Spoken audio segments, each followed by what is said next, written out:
Bom dia, meu nome é Franciele Coque dos Santos, sou acadêmica do curso de Agronomia pela Universidade Federal de Santa Catarina, campus Curitibanos, e venho apresentar uma atividade de recuperação na disciplina de Cooperativismo e Comercialização, ministrada pela professora Laura Camila de Godoy Gorge, cujos temas abordados nesta atividade serão formas jurídicas das organizações, empresa individual, sociedade, embasamento legal e atribuição de cooperativas. Para as principais formas jurídicas, uma das decisões importantes na constituição de uma nova empresa é a seleção de sua forma jurídica. De acordo com o Código das Sociedades Comerciais, a titularidade de uma empresa pode ser singular ou coletiva. Se ela for de maneira singular ou individual, o negócio desenvolvido por um só indivíduo é uma opção que vincula o patrimônio do proprietário à exploração de seu negócio. Na empresa individual, existe o microempreendedor individual, MEI. Ele é uma pessoa que trabalha por conta própria e que se legaliza como pequeno empresário.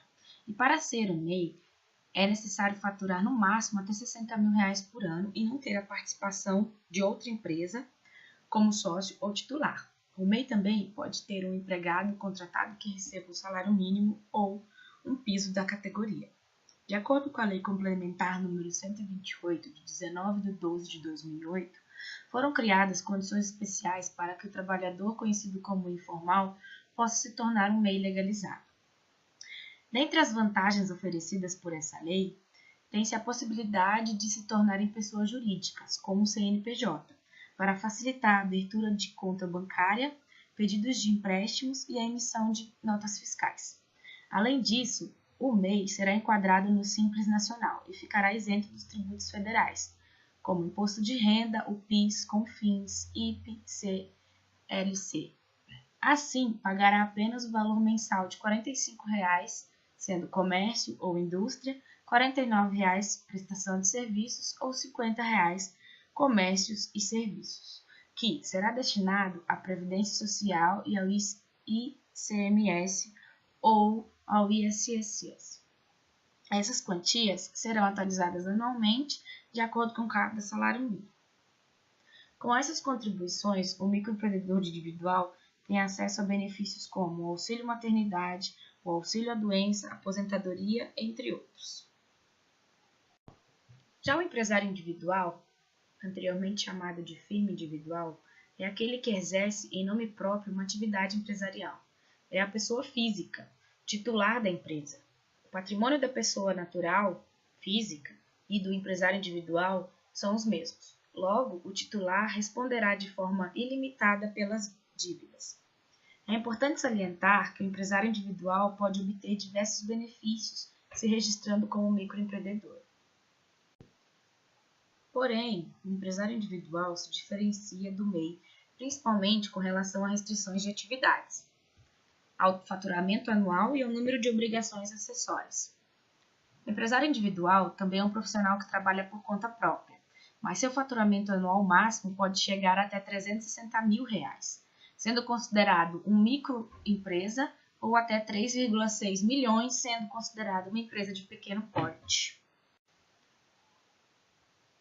Para a empresa individual de responsabilidade limitada, a EIRELI, ela é uma categoria empresarial que permite a constituição de uma empresa com apenas um sócio, o próprio empresário.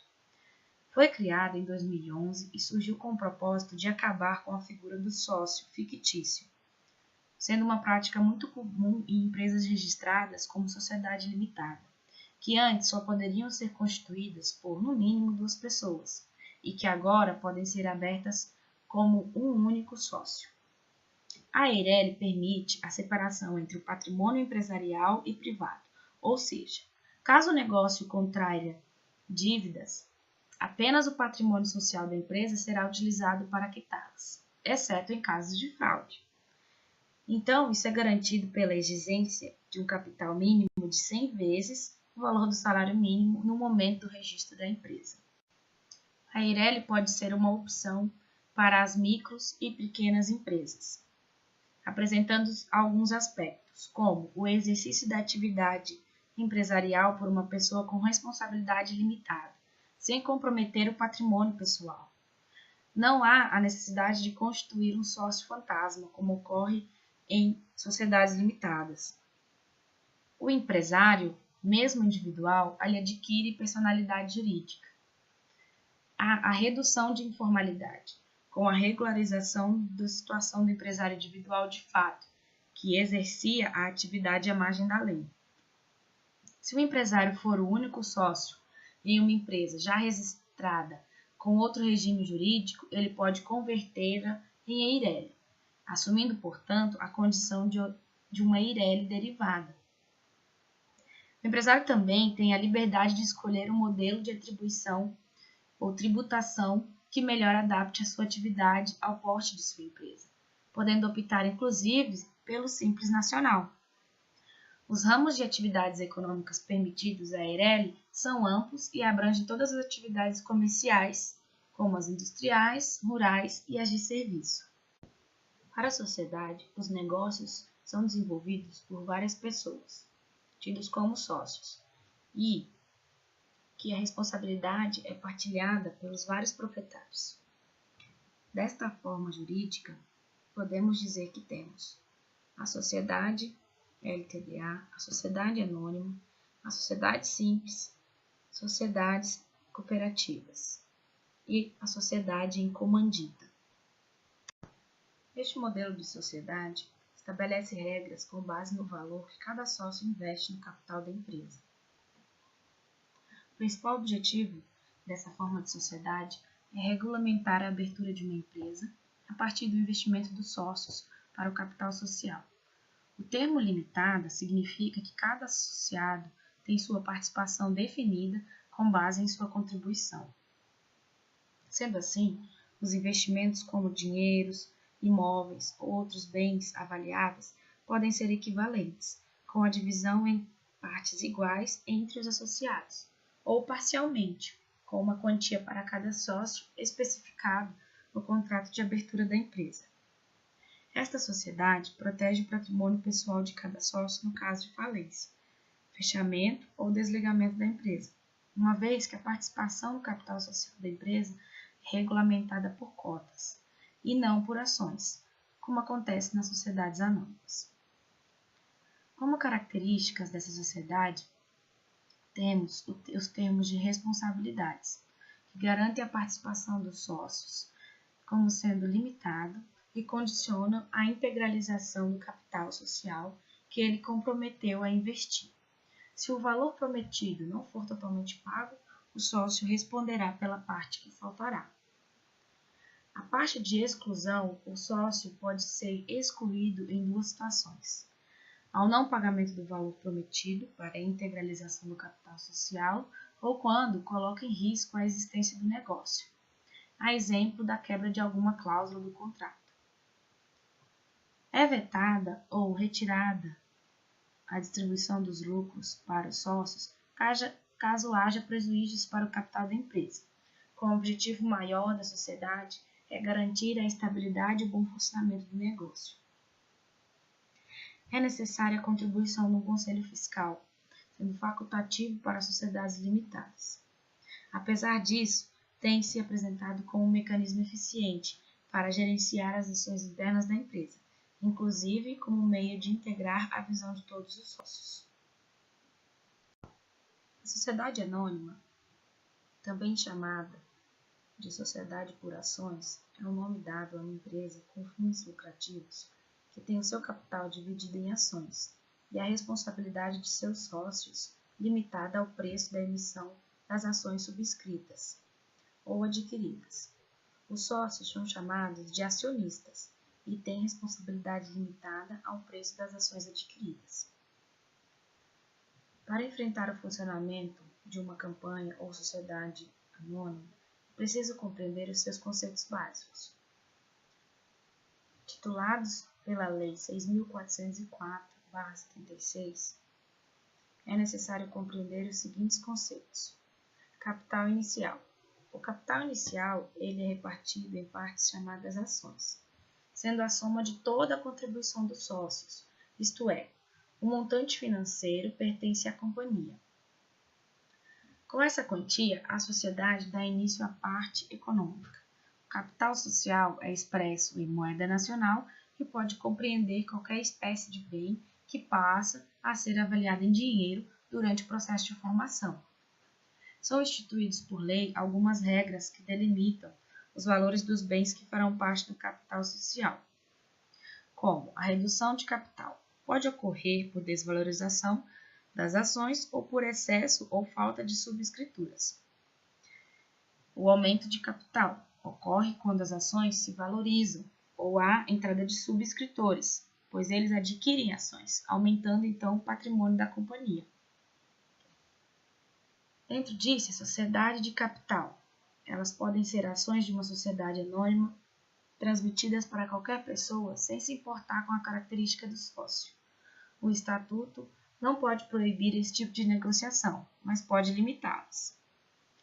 Como a responsabilidade do acionista é limitada ao valor das ações adquiridas e subscritas.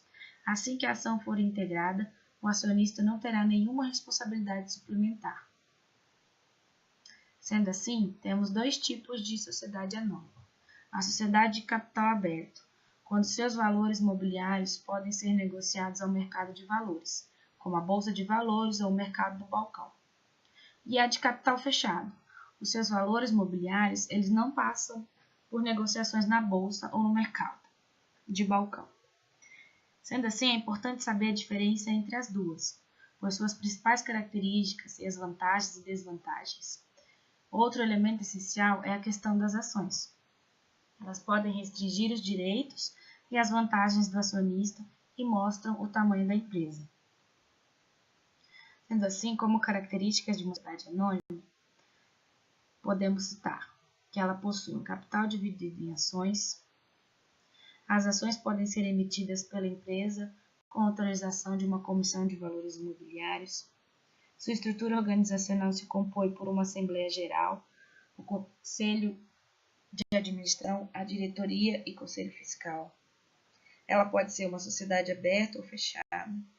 Ela constitui uma pessoa jurídica ou de direito privado. A sociedade simples, ela remete a parcerias entre profissionais prestadores de serviço, os quais exercem a atividade para a qual a sociedade existe. Exemplos dessa sociedade estão os médicos, os advogados, os profissionais cujas atividades, ou seja, suas profissões correspondem à própria finalidade de união. Essa forma de sociedade explora prioritariamente atividades de prestação de serviços de natureza notadamente intelectual e ou cooperativa, sendo como objetivo descrito no contrato social de uma parceria desse tipo, portanto, deve necessariamente não corresponder às atividades mercantis. Em geral, o conceito de sociedade simples, pura, está ligado a atividades de natureza científica, literária, artística, entre outros. De forma resumida, a sociedade simples ela é constituída por pessoas exercendo suas profissões, sendo de caráter pessoal. A prestação de serviço feita por elas, por exemplo, as cooperativas e associações, independe do número de participantes e serão sempre consideradas sociedades simples, pois os profissionais exercem atividade a fim de parceria. A sociedade empresarial se diferencia da simples justamente por ter como finalidade o exercício profissional de atividades econômicas voltadas para a produção e circulação de produtos ou serviços. Segundo a legislação específica, encontramos no artigo 982 e 983 do Código Civil do ano de 2002 que sociedades de natureza simples podem ter dois tipos de societários, o chamado simples puro e o simples limitado, visto anteriormente, que seja de uma ou de outra natureza. As sociedades simples não são possíveis de falência e não precisam se adequar às novas realidades contábeis, o que é previsto por lei para estas sociedades. Estas sociedades têm sua constituição, alteração e extinção registradas em cartório de registro civil de pessoas jurídicas, enquanto a do tipo empresarial tem seus dados registrados na junta comercial, por se tratar de uma sociedade na qual prevalece a atividade comercial. Entre as características da sociedade simples, a que melhor representa sua diferença em relação à sociedade empresarial é a não existência de uma organização de bens materiais e intelectuais e recursos humanos, de forma que o seu objetivo seja a produção e acumulação sistemática de recursos financeiros ou riqueza. Isto é, o que acontece com parcerias nas quais os sócios exercem atividade complementam entre si, constituindo então um trabalho não organizado e realizado de forma autônoma. A sociedade ecomandita, ela pode ser simples ou por ações. Suas características principais são: como sociedade simples, ela deve se aplicar a disposições relativas a sociedades em nome coletivo. Os sócios comanditados são obrigados a não fazer concorrência à sociedade, nos termos prescritos para os sócios de sociedades em nome do coletivo. Já a sociedade em comandita por ações, em geral, as sociedades aplicam-se às disposições relativas às sociedades anônimas. O nome é formado pelo nome de pelo menos um dos sócios comanditários e o aditamento em comandita ou e-comandita, em comandita por ações ou e-comandita por ações. Os nomes dos sócios comanditados não podem figurar no nome da sociedade sem o seu consentimento expresso, e neste caso, em geral, ficam sujeitos perante terceiros à responsabilidade imposta aos sócios comanditados. Os sócios, eles respondem apenas pela sua entrada. Os sócios comanditados respondem pelas dívidas da sociedade nos mesmos tempos e termos dos sócios de sociedade em nome coletivo. Uma sociedade anônima ou por cotas pode ser sócios comanditados. Não há requisitos de nacionalidade. O capital social desta sociedade, eles não podem ser emitidos títulos representativos de partes sociais, nas sociedades em comandita simples. Já nas por ações, só as participações dos sócios comanditários são representadas por ações. A entrada dos sócios comanditários não podem consistir em indústria. Na parte da administração, os limites do objetivo social e a representação da sociedade cabe aos seus gerentes. As sociedades cooperativas estão reguladas na Lei 5.764, de 16 de dezembro de 1971, definidos pela Política Nacional do Cooperativismo, instituído o regime jurídico das cooperativas. É uma associação de pessoas com interesses comuns, economicamente organizada de forma democrática, contando com a participação livre de todos e respeitando os direitos e deveres de cada um de seus cooperados, os quais prestam serviços, sem fins lucrativos. Ela apresenta os seguintes traços característicos: é uma sociedade de pessoas, o objetivo principal da cooperativa é a prestação de serviços, não ter um número ilimitado de cooperados, o seu controle é feito de maneira democrática, uma pessoa equivale a um voto. As suas assembleias ou um quórum é baseado no número de cooperados. Não é permitida a transferência das cotas parte a terceiros, estranhos à sociedade, ainda que por herança. O retorno proporcional ao valor das operações. Ela não está sujeita à falência. Constitui-se por intermédio de assembleia dos fundadores ou por instrumento público, e seus atos constitutivos devem ser arquivados na junta comercial e publicados. Ela deve ostentar a expressão cooperativa em sua denominação, sendo vedado o uso da expressão banco. É interessante também dizer que neutralidade política e não discriminação religiosa, social e racial. Mais do que benefícios fiscais, o cooperativismo permite que indivíduos isolados, com menos condições de enfrentar o mercado, aumentem sua competitividade. Uma das vantagens sempre citadas em relação às cooperativas são os benefícios fiscais. Mas do ponto de vista fiscal, não há diferença entre os impostos que incidem sobre produtos vendidos por uma cooperativa ou por uma empresa mercantil. O trabalho da cooperação ou do cooperado não gera vínculo emregativo e os produtores entregues à cooperativa também não geram tributação. Porém, na hora de vender a mercadoria, há incidência de impostos. A principal vantagem de uma cooperativa é a organização do trabalho.